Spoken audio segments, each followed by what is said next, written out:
శరత్చంద్ర అపూర్వతో ఇలా అంటూ ఉంటే అప్పుడే భూమి కూడా వీళ్ళ మాటలు వింటూ ఉంటుంది. ఇక శరత్చంద్ర ఇలా అంటూ ఉంటారు, వాడికి సంబంధించిన వరకు భూమి నా సొంత కూతురు కాదేమో, కానీ నాకు సంబంధించిన వరకు భూమి నా సొంత కూతురే.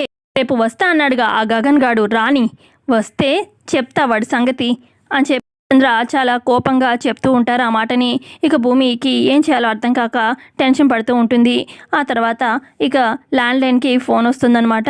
గగన్ ఫోన్ చేస్తాడు. ఇక భూమి ఫోన్ లిఫ్ట్ చేసి చెప్పండి అని చెప్పి అంటూ ఉంటే అప్పుడు గగన్ ఇలా అంటాడు, ఇన్నాళ్ళు నీ మనసులో నేను ఉన్నానో లేను అని చెప్పి చిన్న తడబాటుతోనే నేను ఆగాల్సి వచ్చింది భూమి.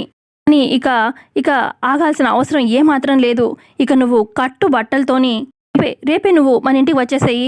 ఇక నువ్వు అక్కడ ఉండాల్సిన అవసరం లేదు. రేపే మన పెళ్లి భూమి అని చెప్పి గగన్ అంటాడు.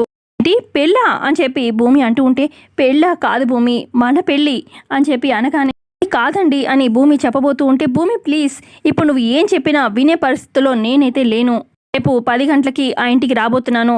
నేనే వచ్చి నీకు బొట్టు పెట్టి మరి నా ఇంటికి మన ఇంటికి తీసుకురాబోతున్నాను అని చెప్పి గగన్ చెప్తూ ఉంటే భూమి షాక్ అవుతుంది. మరి కమింగ్ ఎపిసోడ్లో ఏం జరుగుతుందో తెలుసుకుందాం. వీడియో నచ్చితే లైక్ చేయండి. Thanks for watching.